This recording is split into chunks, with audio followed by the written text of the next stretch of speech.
Sunday ஆச்சே evening time சரி குட்டீஸை கூப்பிட்டு அப்படியே ஜாலியாக வந்து அந்த பார்க்குக்கு போய் விளையாண்டுட்டு வரலாம் அப்படின்னு நம்ம உக்குளம் வாலாங்குளம் இருக்குது பார்த்தீங்களா அந்த சாக்கடை அது பக்கத்தில் இருக்க ஒரு கிட் ஜோன், அதாவது அந்த சில்ட்ரன்ஸ் பார்க்.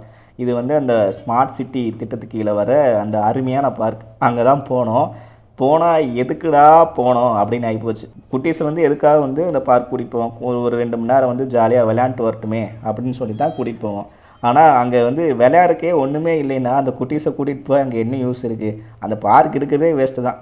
ஏன்னா அந்த சறுக்கி விளையாடுறது மட்டும்தான் வச்சுருக்காங்களே தவிர அந்த ஒரு 4 கம்பம் இருக்குது தூரி விளையாடுறதுக்கு. அதில் ஒன்று தான் உருப்படியாக இருக்குது, மீதி 3மே வேஸ்ட்டு. அதெல்லாம் ஒன்று வந்து பார்த்திங்கன்னா அந்த சீட்டெல்லாம் கிழிஞ்சு டேமேஜ் ஆகி கிடக்குது. அதில் வந்து அந்த குட்டீஸ் வந்து எப்படி விளையாடும்? அதுவும் அங்கே இருக்க அந்த மெயின்டெனன்ஸ் வந்து பார்த்துட்டு ஏதாவது ரெடி பண்ணாங்கன்னாலும் பரவாயில்ல. அதுவும் அந்த வாட்ச்மேன் ஐயா வந்து ரொம்பவும் ஆதங்கப்பட்டு ஒரு விஷயம் சொன்னார். இங்கே வந்து குட்டீஸ் நிறையா பேர் விளையாடுறக்கு வர்றாங்க, விளையாடுறக்கு வர அந்த பொருளே வந்து உருப்படி இல்லாமல் எல்லாம் டேமேஜ் ஆகிக்கணுச்சுன்னா அந்த குழந்தைங்க வந்து எப்படி விளையாடுவாங்க? அதுவும் அங்கே வர அந்த குட்டீஸ்க்கு வந்து டக்குன்னு பாத்ரூம் வருது அப்படின்னா அந்த பாத்ரூம் கூட சரியில்லைப்பா, எல்லாமே வந்து ஓட்ட உடச்சலாக அவ்வளோ கப்படிச்சு. நானும் இது வந்து நிறைய டைம் வந்து மேலே எடுத்து சொல்லிட்டேன். அதாவது இது வரைக்கும் எதுவுமே பெருசாக ஸ்டெப் எடுக்க மாட்டேங்கிறாங்க. நானும் எவ்வளோ டைம்ப்பா சொல்கிறது? இங்கே வந்து அந்த குட்டீஸ்லாம் எங்கேயாவது பாத்ரூம் போயிடுச்சுன்னா அது நான் தான் போனேன் அப்படின்னு சொல்லிட்டு என் மேலேயே சொல்கிறாங்க. அதெல்லாம் கேட்கும்போது எனக்கு ரொம்பவும் சங்கடமாக இருக்குது. வாட்ச்மேன் ஐயா வந்து இங்கே வரவங்க வந்து யாராச்சும் இந்த மாதிரி இருக்குது அப்படின்னு சொல்லிட்டு ஏதாவது கம்ப்ளைண்ட் பண்ணாங்கன்னா கொஞ்சம் நல்லா இருக்கும்ப்பா, ஆனால் யாருமே பண்ணுறது இல்லை, நீங்களாவது பண்ணுங்கப்பா அப்படின்னு சொன்னார். நான் ஒரே ஒரு கேள்வி கேட்குறேன். அங்கே இருக்க இன்சார்ஜோ இல்லை கோவை மாநகராட்சி சார்ந்த நபர்களோ அவங்க குழந்தையோ இல்லை அவங்களோ வந்து அந்த பாத்ரூமை யூஸ் பண்ணுவாங்களா?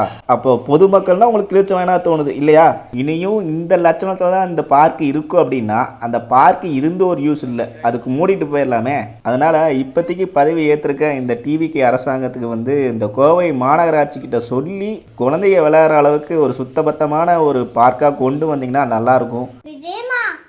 நாங்கள் விளையாடுறதுக்காக பார்க்குக்கு போனோம். அங்கே பார்த்த தூரிலாம் பிச்சு உடச்சி வச்சிருக்காங்க. அப்புறம் வந்து எனக்கு அர்ஜென்ட்டாக பாத்ரூம் வந்துச்சு. போய் பார்த்தா அங்கே ஃபுல்லாக கப்படிக்குது, கீழெல்லாம் உடஞ்சி கிடக்குது. இதெல்லாம் நீங்கள் வந்து சீக்கிரமாக சரி பண்ணி கொடுக்க விஜய் மாமா ப்ளீஸ்.